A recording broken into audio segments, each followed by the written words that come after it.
Hey, welcome, all my right thinkers. Thanks for tuning in to check out your boy, Big Funk. Thinking right out here in the lab. What I do for you? I just got cut off because my storage space ran out, so they just cut my show down. But I'm gonna pick it up after I do my introduction and get back on track. So let's do what we do. Rightism. 25 rules to live by. Storytelling. Story with a message. Message and story for life. I'm giving life lessons. You tune and receiving them. We got a good thing going. I appreciate you. Let's go. Right thinking mission, and that's what I'm on, is to enlighten, inspire, educate, and motivate you, the individual, to a higher spiritual level of enlightenment, aka get to know yourself a little bit better.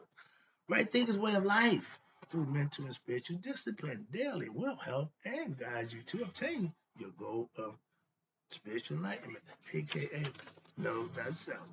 That's my mission, and I'm on it, doggone it, to get you where you two need to be as far as having knowledge of self. So my job is to give it to you. Your goal is to learn it, use it, and do what you need to do. Know thyself. Let's go. Knowing yourself is the question I asked. Do you know you? It's rhetorical, but if you don't have the answer for yourself, tune in. I can help you with that. That's what I do for you. A person who knows not and knows not that they know not is foolish. Disregard them. A person who knows not and knows that they know not is simple. You teach them. That's why I do what I do for you. Appreciate you too. Stay tuned. I got more for you. A person who knows not and believes and think that they know is dangerous. Avoid them. I do. A person who knows, but knows not that they know is spiritually asleep. I'm a spiritual alarm clock here to wake you up with knowledge of self. That's what I do for you. A person who knows and knows that they know is wise. Follow them. All these persons reside in you. Right thinkers know thyself. And to my heart, be true. We still doing the glossary thing. I was in my definition mode, and I was at, I think, Hecker. Words of power. Oh no, excuse me. I did Hecker. Words of power. That's how things are created. You speak them into existence. That's what Hecker means. Speaking it into existence. When you go into prayer mode, you're asking for something to happen. Trying to. They say what? When you say it, visualize it like you already have it.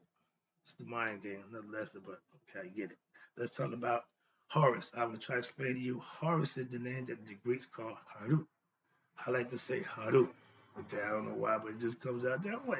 But Haru is the brother nephew of Set, the restorer of truth and justice of Maya. See how they go together? If you're Haru, you live in Maya. Watch me show you. Haru or Horus, you hear me just say brother, nephew? Did you catch that? Most people won't. But yeah, it's right here. Brother slash nephew. How could that be? Glad you asked. Quick lesson. See, I can make lessons out of stuff that I'm going down. So this is a quick lesson about Haru. He was born with his mother and his father. He was born grown like everybody else. He's one of the five gods, okay? But he's the finished product of you. So they made it philosophically. Spirit and wisdom gets together, the offspring is going to be an aspirant like you, Haru, somebody who's going to resurrect in his father's image, which is a star. You are the baby. They bring you into the world as human being. That's how we come to the world. Remember, Haru Earl is a god. You reach that level when you come to Earth and master yourself. See, that's the concept. But how did he get to be his brother? Because they came out together. Okay, Osiris was born first. Haru was born second. Set came out the womb sideways. So he both got his position. He's in the third slot. Fourth, you got Haset and Nephthah. That's the five. Supposed to be the extra 5 days to make 365. We got a story for that, but that's everybody got a way to make that 365 work out. But let's go. Now let's talk about the Spinx. I was real big on Spinx. I gotta go back and get some lessons on the Spinx. I really started out the Spinx 30 years ago. I was engulfed in the Spinx because it was showing you going from my beastly nature, lower level nature, to consciousness. And I've risen to become conscious of myself, aka know thyself. But I studied a long time with the Spinx. And watch this. The Spinx is called In the Horizon. It's subtle realm over, watch this. In the horizon is the subtle realm over which who? A Asar has what? Influence and power to what? Grant life to who? The dead from our physical realm. Asar is the king of the afterlife, aka the dead. That's the realm in which Haru, his son, watches over. The sun come up. They say they have that two Spinx. They do, but it's represented by Shu and Tough Nuke.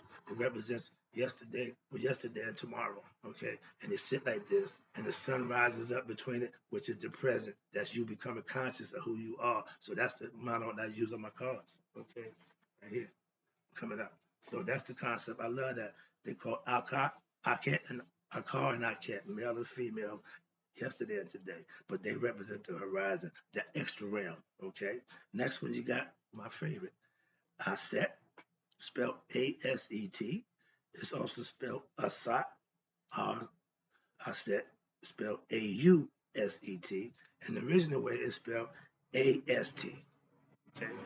It means the goddess of motherhood, nurturing mother of Haru, his Horus, dweller in Sothis, resurrection of Asar. She had the power to bring life. She brought back Asar for the moment to be, but she brought her son back from a scorpion bite that he was dead. She brought him back. So she had the power. That's why I said, if you study Aset, you would know. They know him as Isis. I got the book with the Isis or whatever, but yeah, she's a bad girl. Okay, watch this. Next one is you got Kepra. That's the scarab head man, right? Now, I just gave a lesson to one of my students to break down the importance. Why was he represented? Why would he represent as a god? Good question. All that animal dung, aka feces, whatever you want to call it, doo doo. Okay, they don't have a garbage disposal company to come scoop up the pooper scooper. No, no, that's the dung beetle's job. They are born in dung. You know what dung is, okay? A nice word for saying doo doo. A dung beetle is born, raised to do one thing: eat dung. They plant the egg in dung, roll up a little ball. They say the dung represents the sun. The scarab pushes his kids in the dung backwards. No, he pushes it backwards. That's him pushing the sun up, raising right up. But that's the concept. But right quick about Kepri. He's the morning sun. He's the creator. Why? Because when the scarabs who put the eggs in the dung, when they get full grown, they ate enough dung to be, they come out full grown, ready to do what? Eat more dung. So they are born in it, they survive on it, they eat it, they grow natural, they grow to maturity in it, they come out, they go look for more, and they're gonna do the same thing that their parents did, lay eggs and push the dung. Why? Because they got a job to do. Their job is to eat the dung from all the animals. Now, is that genius or what? My man said, "Oh, you just blew my mind. You just think how conscious he had to be to know that somebody got to take care of this." So Kepri, the scarab beetle, the god, what's this? He's the god that represents the Nile scarab. Why? Ever transforming from what? Season to season, coming to what? The light as we what? Engage in the cycle of what? Rebirth, ever transforming from death to life again. It's a cycle. It's a cycle. We come into the world to do what we need to do, and then we leave the world. And if the spirit don't get what it needs to go to back where it come from, it's gonna get another physical body and go repeat the cycle over and over again. That's the cycle of life. Let's talk about Kemet. It's spelled KMT, no other vowels, okay? It's pronounced Kemet. It's spelled KAMIT or KEMET. The EIA, they pretty much working synonymous with each other. Okay, so ancient name of Egypt, as named by who? The indigenous inhabitants, the Africans, later called Hamitic black-skinned people by who? The Asians, who were the brown-skinned people. So they knew the difference between them, okay? People of that era now called Arabia, Iraq, Iran, etc. Watch this. And Eurasians. That's the white people moving in, okay? Greeks, Romans, French, English, etc. Here you go. There you go. They're there. But they came in after. But I'm giving knowledge of the command before they came in. Once they came in, yeah, I'll let you know about that too. But yeah, Moving on, but this is before them, not to be racist, okay? The black land, right there. The black land, land of blackness, primordial blackness, opaqueness, watch this, opaqueness from which all comes creation, land of what? The black people, foremost is Asar, the Redeemer, the Bestower of everlasting life. He is known as the what? The Great Black. They had him painted black, okay? Moving on, that's understand why. That's who he was. Race of people. We didn't say to be black because no, but y'all gonna give us Black History Month coming up February. Why? So that 1 month we can learn all we could about our ancestral, and then after that go back. No, I said we keep learning about our ancestors all year long. Change the education system, make it black. I told me I was in prison. Look, paint the window black and cut the heat up. Let's make it hot up in here. Okay, let's keep it real. Say, how can you stand the heat? Because why? That's where we come from. Moving on. Dark, black, melanin.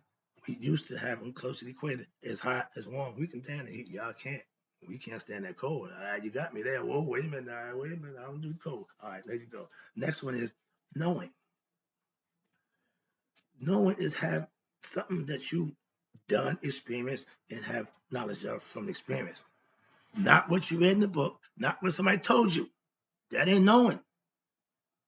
Moving on. Let's get the definition. That's my concept. Let's see what knowing is having information and having knowledge are not necessarily the same thing.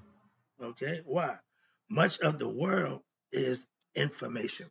We in the information age. Google anything you want. Talk to Siri, call Jeeves, whatever you want. But that's really information at our fingertips. That wasn't available a little while back. Okay? Watch this. So it's information that we are told. Watch this. Much is information that's gathered by our senses, that's experiencing, which are made to what? Gather information from the physical realm only. The physical body only know the five senses. It don't go to the next level. Why? It's earthbound. Physical realm here. Since human senses are what designed to perceive physical objects, they miss a whole other reality, again, the upper level, which lies beyond the physical. The absolute truth or God, which underlies what all things in the physical realm cannot be sensed with the ordinary senses, which are designed only for the world of duality. Again, in the physical world, you got to adhere to this. But in the spiritual realm, the conscious realm, you got a whole different agenda that you can deal with. That's where you want to go, but that's where God dwells. He don't dwell in the physical. Moving on. That's why spirituality is lived and experienced for those who get in touch with their higher self. Hope you're understanding this. Now, watch this. The universe of male and female. Okay, we say that. Chinese use the yin and the yang. Opposites. Again, opposites. I gave a lesson about opposites. Maya represents duality, meaning it's going to be a choice between this or that. And that's a choice about that, but it's going to show you you got two options. You have something to pick from. If they're both the same thing, there's nothing to pick from. And you can't have balance with just one thing. Equal opposites. Moving on. So I hope you get the concepts. Watch this. Now, down comes from the real and homogeneous. Okay, let's read this over again. The universe of male and female, yin and yang, up and down, comes from the what? The real of homogeneity. You know what that means? That means to have both. Androgynous. Y'all call them hermaphrodites, whatever, but that's a person with all the tools that they need. We call them the all-encompassing net. I'll get to that lesson later, but that's what homogeneity means. You got both. Watch this. You got grayness, you got timelessness, you got bottomlessness, you got boundlessness, etc. This is all the next realm, the other realm, not the physical realm. The physical realm have limitations. That's what he's trying to explain to you. All limitations of the physical realm came from what? The limitless realm of what? The spirit. This is made perfectly clear in the earliest cosmology scriptures. That's what I'm trying to explain to you. Calm down. Okay. We rolling. I'm good. So therefore, human senses which are created and exist in where the physical universe will be useless where when it's perceiving the spirit. You know, use for the body. The change must be where? Within where? The mind. And where else? The heart of who? The individual. I'm trying to get you to understand that it's you. It's all you. You have to make the decision. You have to make all the changes. But of course, what? It's all on you. The individual, you, must do what? Change into what? The spirit in order to see the spirit. That's why the third eye is the eye that you can see Isis. I said, and why? Because that's your spiritual eye. Mortal eyes can't see it because it's internal. I know you're loving it, right? Yeah, let's go. Now, let's talk about logos. Sermon, discourse, reason, the word uttered by who? God, which created the mountains, creation, universal truth, the logos, the discernment given by God. Yeah. Okay, again, I don't argue, I just put it out there. Let's talk about long live. If we teach our young the truth early, they will have a long life that they can live. Watch this. Long live what? Herein refers to longevity in what? The spiritual realm, not the physical or the temporal. They can enjoy this life when they get spiritually enlightened, knowing that they're going somewhere when this is over. So they can enjoy this life. It ain't got to be miserable. It ain't going to be hard. But when you got a life full of lies that you got to sift through and fight through, and they tell you, oh, in order to get enlightened, forget everything you was taught. Well, stop learning what they teach us and learn what we need to know early. How about that? I got my viewers, my right thinkers, they're 45 and up. We got a lot of them, but 45 and down ain't enough for them. Of course, the people understand what I'm talking about now, but I want the young people to get the concept. Why? Then they can have a long, happy life. They talk that, but how many people had a good life? If you lived right early in life, stayed on course, and did what you're supposed to do, your life was good. You were dedicated, you were focused, and you enjoyed it. But if you started haphazardly doing this and being swayed, and your life is like the roller coaster ride up and down. So you can smooth it out with what? My girl, Maya. Let's talk about her, my favorite. Maya, truth, justice, correctness, righteousness, reciprocity. That's what you reap, what you sow. She's the aspect of karma. Why? You put good out, you get good back. You put bad out, you're going to get bad back. That's reciprocity. Okay, which, watch this, cannot be separated from both is doing and is speaking. If one does not do Maya, one cannot speak it or vice versa. Speak Makaru, you have to live in truth. Right there, because that's the goal for us, to be able to live in our truth and speak Makaru. That's my philosophy in a nutshell. Okay? And you got total control of that. All right? Master that. Watch this. Mer. It means pyramid, house of fire. Why they keep telling us that the pyramid is a goddamn tomb? Sorry about that, but I get it ain't a tomb. They never bothered fell in there one of them, but they still keep saying there was tombs for the no. There was expressions to God. Okay, again, earth trying to get to heaven. We went as high as we could, as far as we could. Tower of Babel, same thing. Everybody's trying to get up there. Heaven ain't physical. If we misunderstand it, then we're gonna try to reach heaven. It ain't gonna happen. State of mind. Moving on. In pyramids, house of fire. Why? They sent the rays up into heaven. We know that, but I ain't going there. Moving on. Now I tell you about this. I tell you about the guy who had the big penis. Men. His name is Men. Men Ansu. He's the god of fertility, okay, and strength of what? Of will, depicted with what? An erect penis, showing vitality and a raised flare to what? Control and its wisdom. I mean, he used it wisely. He didn't. He didn't. He do.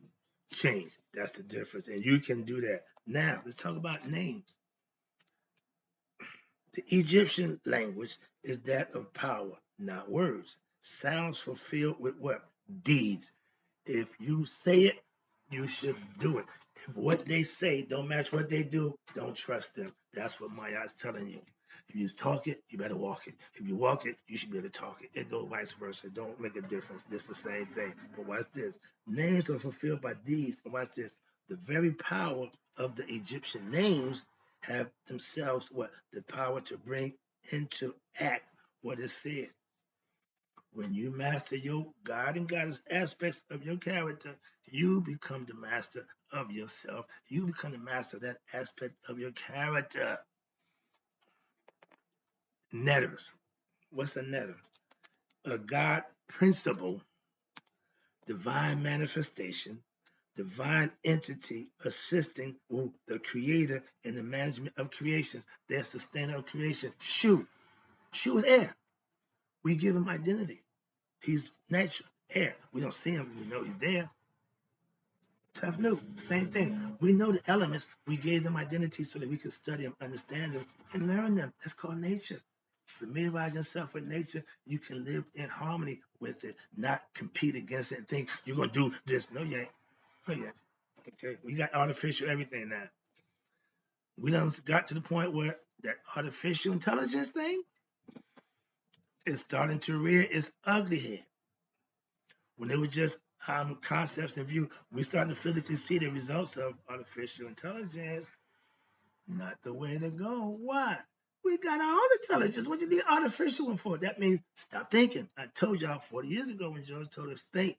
It ain't illegal yet. It won't even be an option. Why? They're gonna have artificial intelligence. You ain't got to think. Duh. Sorry about that. But Netta is God principle that sustain creation. That's the one.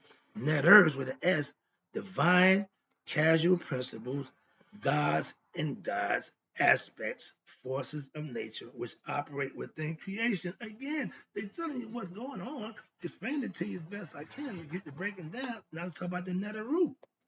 God, divine powers latent within what? Humans. Hear it again. Netaru is God's divine powers latent where? Within humans. Divine ways that you can emulate, be like them, and you will become God-like also. Asar. For us, Commissions, he is the spirit from God that started with man, not Adam. Okay, so Asar is who? Asar spelled A-S-A-R, A-S-A-R, or A-U-S-A-R, or the original A-S-R. Okay? The God of who? Eternal life, and where? In reincarnation, the goal state of the seeker of self, what? And Godhood through what? Knowledge, and what else? Wisdom. The title Asar, A-U-S-A-R, is given to all successful initiates into the light of what? Self-knowledge. When you pass Judgment Day, you're going to go on to hang out with Asar, so your name becomes Asar Mar. Why? Because I lived a righteous, wise life while in the flesh. I became Haru in the flesh, redeemed my father, conquered my ego. Simple. Know myself and live a good, productive life. I do what I do for you on a daily basis. I'm serving a purpose. That's just me. Moving on. Now, the last show I did, excuse me, did that. Okay, so the last show I did when I was working with my brother, Can You Feel This, was the parts of the soul spirit. The soul spirit has 9 parts. I love this. So let me get this right quick. You got the Ka, that's the abstract personality, the ether body that possesses power of locomotion. You see the man doing touchdown? That's the Ka. That's when you touch down in this life, it's going to either go that way or stay. And you just stay with the body for a little while till the decision to where you're going is made. But then you got the Ka. The Ka is the concrete personality, aka your physical body. They call them cadabras and cots, so they got the concept as a physical body. Okay. Then you got the Ba. The Ba is represented by the heart and soul which dwells in the car with power to what? Metamorphosis. It's going to change. Why? If it's there and it's unenlightened, that means it has no conscience. It's not conscious of itself. It don't know who it is. When you become awakened, your head, your conscious goes on your body, which is your spirit and soul that comes from head, mind, heart combination. When that body has your head on it, it's ready to go home. Physically, metaphorically, conceptually. That's why I keep trying to tell you, raise your conscious to get that level. Why? Because when the spirit is enlightened, the body is the heart and soul which dwells in the car with what? Power to metamorphosis. That power to metamorphosis is you to change. That's the butterfly effect. The caterpillar goes into to change the metamorphosis to what? The butterfly. We are ignorant. We need the metamorphosis to what? Gaining knowledge of self. So that's my goal, to get you to make that change for yourself. Right there again. What I'm doing is I'm trying to tell you, get you to know yourself. Now let's go to the next one, the 4, the ab. Now the ab is the heart. It was judged by a vase. Why? Because everything is contained in that vase. All that you do was contained in that vase. That's called the ab. And what is it? They put that on the feather. They weigh the ab, which is your heart, conceptually, against the feather of my eye. That ab got to be light as that feather. If it does this, you got a problem. The demon, either the soul devoured, amen, waits for that point. When that heart go, uh-oh, showtime. But that's the concept. You don't want the heart to go kaplunk. You want the heart to float light as that feather. Why? Now you're balanced. Now you're ready to go on to the next level conceptually. That's the whole idea of right thinkers. Now you got the kabat, which is the shadow associated with the ba, from whom it what receives nourishment and has power of what? Locomotion. And again, omnipresence. That's a spiritual thing again. All right, it's the shadow. At 12 o'clock, there is no shadow cast. Okay, when the sun is directly over, it don't cast a shadow. The angles is what give the shadow. So when it's straight up above, it don't cast a shadow. Did you know that? They tell time by putting the rock in the ground and let the sun die. Tell you that. When it's above, there's no shadow. Okay, in the Indian, the Hindus, they build edifice that will have no shadow. Okay, they love to do that. They understand nature. Again, they understood that. Then you got the Ku. KHU. What's that? That's the spirit, soul. Watch this, which is immortal, associated with the Ba. There you go. And is what? Eternal, ethereal being, meaning it's in the spiritual realm. It ain't physical. Okay. The Sahu. That's you. If you become a master right thinker, why? The Sahu is a spiritual body in which the Ku dwells. That's God. The spirit and mental attributes of the nature body are united to what? New powers of its own nature. Know thyself. When you raise your consciousness and get knowledge of self, you know you and God are one and the same. It's an enlightened being. Okay, no, that's the sushi, that's the spirit body. Then you got the second. Heard that word before? Yeah. Second is what? The power, spiritual personification of the vital life force in man and women. Its dwelling place is what?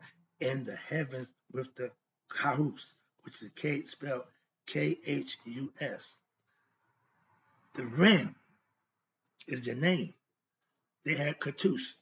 It's supposed to be the strongest bond ever. It's around by 2 knots. Watch this. The Ren is the name that's essential attribute. That's an essential attribute to the personification of what? The being. The name sometimes found encircled by a rope of light called the Katush, right? Which also associated with the Shin. The Shin is like the top of the arm.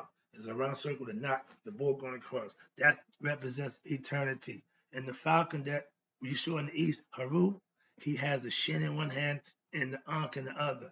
Both life, one eternal and one physical. He got both covered. We got spears in one hand and arrows in the other. So destruction and death, that's not the same thing. Moving on, just give you a very quick concept. But now we're going to talk about, oh, wait a minute, the Ren. Okay, fine, sorry about that. But the Ren is also the Shin associated with the top part of the symbol, a rope of sunlight. is considered the most powerful thing of life force harnessed into what a form of a circle, the most impregnable structure to protect the name against attack. All the pharaohs had their names in the cartouche. When they go in and disturb that, you breaking their lifeline, you breaking the harmony. Okay, let's talk about right quick. The sanctuary of God is the temple not made with human hands. As a Mason, we tell you that. I'm waiting to go in that building, that temple not made with human hands. Heaven, the house in heaven, the many rooms, mansion, conceptually. Again, everything is symbolic. And if you understand the symbology, then you can learn the rituals, understand what they mean, and move on. Everybody want to go semantic. Well, they did this, they said that. Ignorance. Okay? Now, the sanctuary of God is what? The temple not made for him. And what's that? Us! Man. Temple of the human spirit. Did anybody know that? Simple right there. The temple. We are God's sanctuary. Why? God is in us. The human body.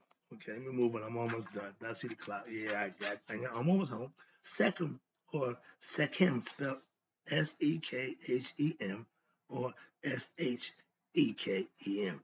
It means power, complete control, will to what? Manifest what it desires.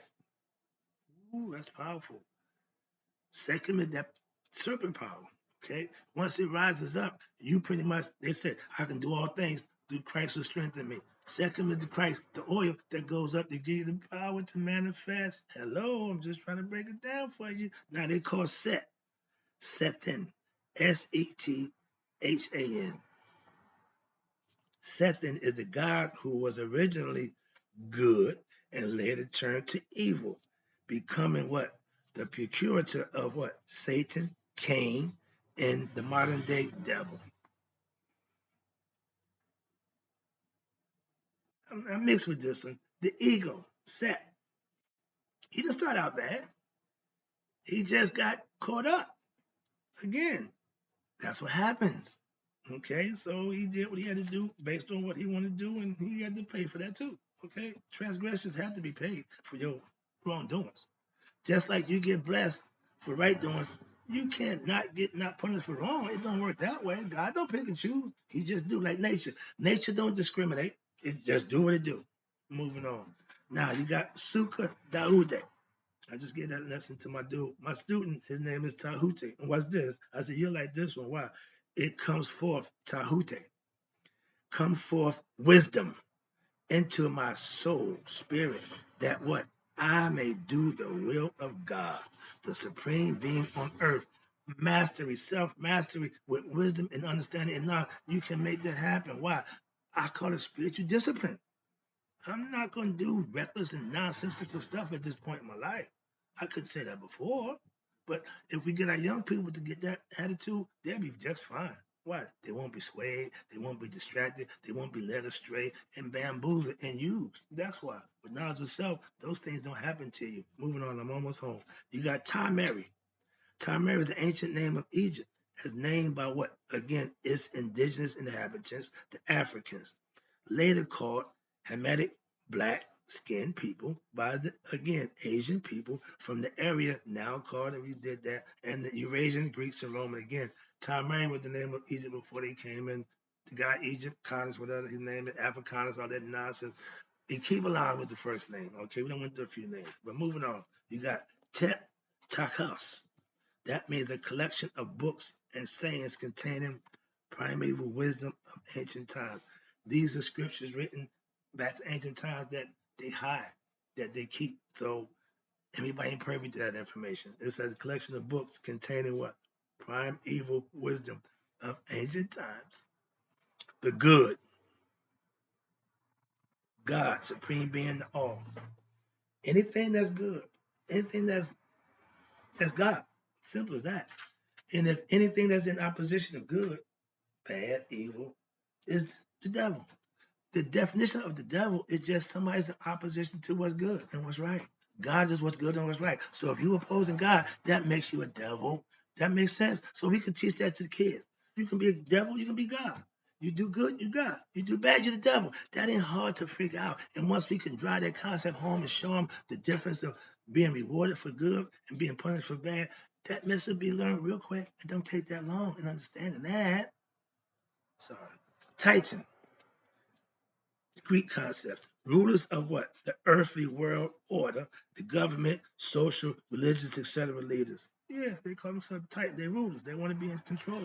Ego trippers. How about that? Simple. That's my name for them. Because anybody who wants to rule and call the shots, I don't trust them. Okay. Moving on. Typhon. Again, Greek name for set. Typhon is the passionate, titanic, reasonless, impulsive aspect of the soul. Sound familiar? It's in passionate, titanic, reasonless, and impulsive aspects of the soul. Sounds familiar? While what? While of the corporal side, the death, dealing, pestilent, and destruction, disturbing with reasonable times. Typhoon's not a good dude. Okay? No matter how you slice it, he ain't good. In this question. Moving on. Last one, the virtue. Virtue, along with righteousness, integrity, these are things that you control. Watch this. Virtue is what? Any action that are beneficial, prosperous to oneself, the family, society, the world, and to the universe as a whole. So virtue is good. You can give it to the world, give it to anybody, but you have to give it. Well, that's what it's meant for, to give. It's a good thing. Hope you enjoyed the lesson. Broke it down best I could. I'll be back.